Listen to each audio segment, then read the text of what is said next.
Economia é Fácil, versão reduzida. Apresentação, Almir Cesar Filho. Muito bom dia, meu amigo Almir Cesar Filho. Ô, meu amigo Antônio de Pádua Figueiredo, bom dia. Bom dia, minhas amigas, bom dia, minhas amigas. Novamente, adentro o Boletim Censura Livre, trazendo a Economia Fácil, tentando traduzir os destaques econômicos do dia para a linguagem dos trabalhadores, tentando identificar o que é, de fato, importante para o nosso dia a dia. Então, satisfação, como sempre, peço a vocês que estiverem nos assistindo por vídeo, dar seu like e compartilhar para fortalecer o projeto. Quem estiver nos assistindo tanto pela live do Facebook, ao vivo, quanto depois pelo nosso canal no YouTube, o canal Economia Fácil. E, é claro, oferecer a opção, Antônio, para quem não está podendo ouvir, acompanhar pelos vídeos, a gente está transmitindo ao vivo, pelo nosso site, o www.seriewebradio.com, seriewebradio.com, e pelos aplicativos de rádio online, Radiosnet e o nosso exclusivo. Ambos vocês podem instalar não apenas no smartphone, tablet, mas também na Smart TV. Antônio, é contigo aí o nosso destaque que nós separamos para comentar os nossos ouvintes. Receituário neoliberal coloca a elite 8% mais rica. Renda dos mais pobres cai e desigualdade atinge maior nível desde 2012. Por favor, Almir. Antônio, a gente tem que confessar para os nossos ouvintes que a gente anda separando para comentar aqui ao vivo algumas notícias sobre desigualdade. É uma preferência nossa nesse momento, até porque um dos principais argumentos que o governo Bolsonaro, a maioria da classe política e do alto empresariado vem se utilizando como argumento para defender as políticas neoliberais, as reformas neoliberais, é que eles estariam combatendo privilégios dentro da sociedade brasileira. Obviamente, privilégio é a questão da desigualdade. E a gente mostra aqui que a desigualdade brasileira é muito maior do que se pensa e não está ligado a um ou outro exagero de direito, uma prerrogativa ou mesmo um tal privilégio. Na verdade, nós vivemos uma sociedade desigual, na qual o neoliberalismo, muito pelo contrário, ao invés de combater, ele aprofunda a questão da desigualdade. Ele é uma ideologia criada pelo alto empresariado para atacar direitos históricos da classe trabalhadora, atacar a questão do intervencionismo do mercado, da política econômica sobre o mercado, porque hoje o grande capital, ao contrário do passado, que em vários momentos implorou pela intervenção do Estado na economia, agora quer afastá-lo. Até porque, num regime democrático, uma intervenção do Estado na economia, em muitos casos, visa não apenas ajudar o grande capital, mas, pelo contrário, ajudar outros trabalhadores. Então, os trabalhadores mobilizados conseguem forçar, pressionar o Estado a intervir a favor deles. Se não todo, pelo menos em alguma medida, em alguma parte. Um dos exemplos são como os direitos sociais, os direitos trabalhistas são criados e eles são impostos ao capital, eles acabam sendo uma perda para o capital, para acumular, mas servem, inclusive, não apenas como um estímulo ao trabalho, como uma forma do trabalho ter mais renda, mas uma parcela maior da renda nacional, mas também para combater as grandes desigualdades da sociedade brasileira. Óbvio que muitas vezes não vai no problema mais estrutural da desigualdade. O problema é que o receituário neoliberal, à medida que ele também não resolve a crise econômica momentânea, e nos momentos de crise, é muito difícil ter o combate à desigualdade. Porque quando o bolo não cresce, você tem muito conflito distributivo e o grande capital consegue meter a mão com mais facilidade. Então, é importante a questão do crescimento, mas o crescimento por si só, ele não gera diminuição da desigualdade. Nós tivemos aí um grande momento na história brasileira, no passado não muito distante, que o bolo cresceu, se esperou dividir, não se dividiu. E o inverso é verdadeiro, né? Quando você distribui renda, quando você tem menor desigualdade, facilita o crescimento econômico. Mas por que, afinal, a gente separou esse destaque? Fiz todo esse preâmbulo, para dizer que o IBGE divulgou, fez uma última divulgação dos dados da PNAD Contínuo, que é a Pesquisa Nacional por Amostra de Domicílios. A PNAD é uma revelação de como as famílias são compostas, como elas vivem, como é a renda delas. E na PNAD, o IBGE, que é o órgão oficial do Estado brasileiro, de estatística, de geografia, ele apresentou esse dado, né, que a elite brasileira está 8% mais rica. E a renda dos mais pobres cai, e a desigualdade atinge o maior nível desde 2012, com os dados da PNAD Contínua. O rendimento médio mensal de trabalho da população, 1% mais rica, foi quase 33,8 vezes maior que a da metade mais pobre em 2018. A elite arrecadou R$ 27.744 por mês, em média, enquanto os 50% menos favorecidos ganhavam R$ 820, portanto, menos que um salário mínimo de 2018. Houve um aumento de 8,4% na renda das pessoas mais ricas e queda nos ganhos das classes que formam os 30% mais pobres na comparação com 2017. Como eu disse, as informações são da PNAD Contínua, né, do IBGE. Então, vamos analisar um pouco mais, só para explicar para os nossos ouvintes. O que acabou acontecendo é que o neoliberalismo, especialmente esse receituário sendo aplicado com maior força,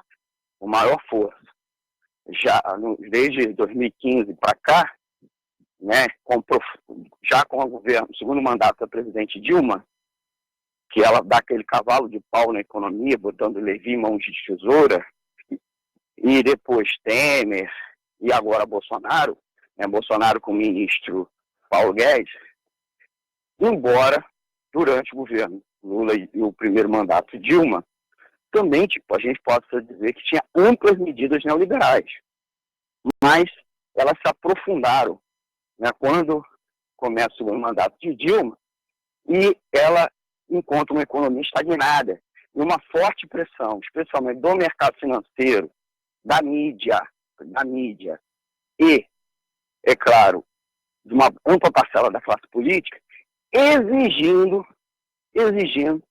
mais neoliberalismo. Então, de lá até cá, a aplicação desse receituário, entre aspas, neoliberal, comprova a sua inegável, coerência em favor de enriquecer, né, cada vez mais os ricos e, ao contrário, empobrecer os mais pobres. Então, ano passado, 2018, por exemplo, quando a economia brasileira crescia 1,1%, o rendimento dos 1% mais ricos aumentou 8,4%. Né? Ao passo que os 5% mais pobres declinaram, os 8% mais pobres, a renda deles, o rendimento deles, declinou 3,2%. Então, a pesquisa também mostrou que os 10% da população mais pobre detinham apenas 0,8% da massa de rendimentos do país, quer dizer, nem 1%. Enquanto os 10% mais ricos concentravam 43,1%. A média de rendimentos do trabalho das pessoas de 14 anos ou mais ficou em R$ 2.234, inferior a de 2014, quando o rendimento médio do trabalho era de R$ 2.279. Em 2015, ainda na gestão da Dilma Rousseff, começou a política de austeridade, que eu já falei para vocês. E de 2017 para 2018, o Nordeste foi a única região onde o rendimento do trabalho diminuiu. O índice de Gini, que mede a concentração e desigualdade econômica, e ele varia de 0, máxima igualdade, até 1, máxima desigualdade, chegou a 0,509 em 2018 para rendimentos do trabalho. Quer dizer, né, quando você pega só a parte da população que tem rendimentos do trabalho e não rendimentos do capital. Tá bom? O indicador era de 0,508 no Brasil em 2012. Depois diminuiu para 0,494 em 2015 e voltou a subir. Então, essas variações no índice de Gini, tá, gente, explicando a vocês, tem muito a ver com as flutuações na renda dos mais ricos. Né? Inclusive, é o que comentou nas várias entrevistas, quando o IBGE anunciou a pesquisa, né, os resultados da pesquisa, né, comentou a analista do IBGE, a Adriana Berengui. Além dos rendimentos com trabalho, que representam cerca de 3/4 do total recebido mensalmente pela população, a pesquisa também investiga outras fontes de renda, como aposentadorias, aluguéis e arrendamentos, tá? Pensões e mesadas e outros rendimentos, como programas sociais e rentabilidade das aplicações financeiras. As aposentadorias e pensões foram um destaque, atingindo R$ 1.872 em 2018, a maior média entre as outras fontes pesquisadas. Isso significa um crescimento de 3,3% em relação a 2017 e de 7,3% em relação a 2012. Do total da população, 14,6% recebiam esse benefício em 2018, enquanto em 2012 essa proporção era de 13,1%. Já o número de beneficiários do Bolsa Família está no sentido contrário, ele caiu de 15,9% em 2012 para 13,7% no ano passado. Então, gente, para a gente já ir para nossas conclusões, metade dos brasileiros vivem com R$ 413 mensais, o equivalente ao preço de 3,2 passagens de ônibus por dia na cidade de São Paulo, ou ao conjunto de 4 pães na chapa com pingado diário. É uma verdadeira tragédia nacional, o que sintetizou, inclusive, o Márcio Postman, professor da Unicamp. É o pão na graxa, né? Oi? Pão na graxa. Então, dito isso, mostramos que de 2012 para cá, se compararmos no mês entre 2017 e 2018, a desigualdade no Brasil vem aumentando cada vez mais. Ao contrário, que estava acontecendo no país, a desigualdade estava diminuindo. Então é muito importante essa afirmação e dizer o quanto o receituário neoliberal e essas reformas que, entre aspas, visam combater privilégios, elas, na verdade, estão empurrando cada vez mais os trabalhadores para a pobreza. Está empobrecendo os trabalhadores e enriquecendo os mais ricos. Tá bom? Eu encerro por aqui, Antônio, é contigo. Tem 2 comentários aqui, Almir. O Adilson Mendes, ele diz: acho que ficaremos mais pobres com esse governo neoliberal. E o Leonardo Martins, parabéns aí pelo seu trabalho, tá aqui saudando você, Almir. Opa, bacana. Agradecer aí os amigos que nos ouvem, os amigos que estão aí construindo essa parceria, né? Os ouvintes são parte dessa parceria conosco, inclusive difundindo. Queria agradecê-los pela audiência, evidentemente pedi-los para compartilhar, dar like no nosso vídeo, para fortalecer o projeto e dizer que, apesar dos dados capturarem muito mais a tragédia nacional do período do segundo mandato de Dilma e principalmente do Temer, a gente pode apontar que o aprofundamento da aplicação do receituário neoliberal que está em curso pelo governo Bolsonaro e pelo ministro da Economia, Paulo Guedes, reforça essa tragédia, ampliando. Então, nós teremos, nos próximos anos, fortes problemas, né? Ampliando a desigualdade, ampliando a pobreza, e os dados são reveladores. E olha, eles acabam captando muito mais uma desigualdade entre os rendimentos de trabalho. Se a gente for pegar e incluir os rendimentos de capital, a tragédia nacional é muito maior. E nenhuma das reformas neoliberais que o governo está implementando, reforma da Previdência, a própria continuidade da reforma trabalhista, nós vimos a reforma trabalhista já aplicada há mais de 2 anos e meio, sem efeito nenhum, muito pelo contrário, já vários estudos apontam efeitos negativos, tá? Sobre o mercado de trabalho, ao contrário do que foi prometido.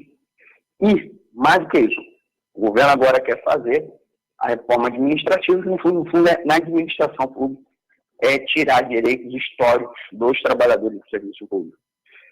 E mesmo nesse caso, o governo não vai atuar sobre eventuais privilégios, nas camadas privilegiadas do setor público, e sim atingir principalmente os servidores mais pobres. Então, ao contrário, o pseudo-ataque aos privilégios não vai resultar no fim da desigualdade, no fim, na sua ampliação. E a reforma administrativa, Antônio e ouvintes, vai ser o tema do Economia Fácil de hoje à noite, às 20 horas, né, às 8 da noite, ao vivo, conversando com vocês. Nós vamos conversar as propostas que vêm sendo discutidas no Congresso Nacional, né, fim de estabilidade do setor público, mudança na estrutura de entrada, fim dos concursos públicos, diminuição do número de carreiras, redução salarial, congelamento de reajuste de servidores, etc., que o governo Bolsonaro e o ministro Paulo Guedes desejam implementar em cima dos trabalhadores do serviço público. Tá? Para encerrar, Antônio, em definitivo, pedir, como sempre, aos nossos ouvintes deixarem uma pergunta, se já quiser, já se adiantando, pode deixar também comentário nas nossas redes sociais. A gente disponibiliza, né, nosso correio eletrônico, né? Vocês podem mandar um e-mail para economiafácil@gmail.com, economiafácil@gmail.com, tá? E ouvir a gente mais tarde pelo streaming, nosso site, o clwebradio.com, clwebradio.com, né, www, e, claro, pelos nossos aplicativos, tá bom? Então, obrigado pelo espaço. Desculpe, Almir. O Leonardo Martins fez mais 2 comentários aqui. Aí, se você puder depois respondê-lo. Tá bom. Eu vou responder amanhã, beleza? Beleza. Tá bom? Você me lembra ou eu respondo ele na caixa de comentários. Tá legal? Muito obrigado, Almir. Falou, Antônio. Obrigado. Obrigado, Leonardo e demais ouvintes. Já anotou lá na sua agenda, né? Dia 17 de novembro, domingo. Opa. Lá na Casa do Situf. Maravilha. Estão todos convidados. Vou estar lá levando o pessoal. Falou. Tchau, tchau.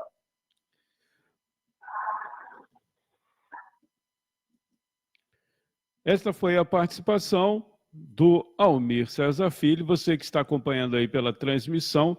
Dia 17 de outubro, é um domingo, nós vamos fazer a nossa confraternização lá na Casa do Sintuf, aproveitando aqui a carona dessa transmissão bastante concorrida do Almir César Filho. A Casa do Sintuf fica na Rua Desembargador Geraldo Toledo, 29, em São Domingos, Niterói, na região metropolitana aqui do estado.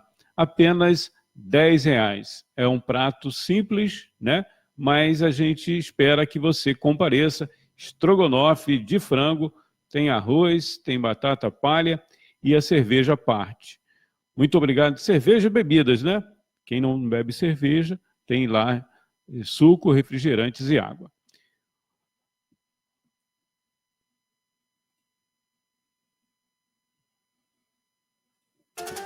Economia é fácil, versão reduzida. Apresentação: Almir César Filho.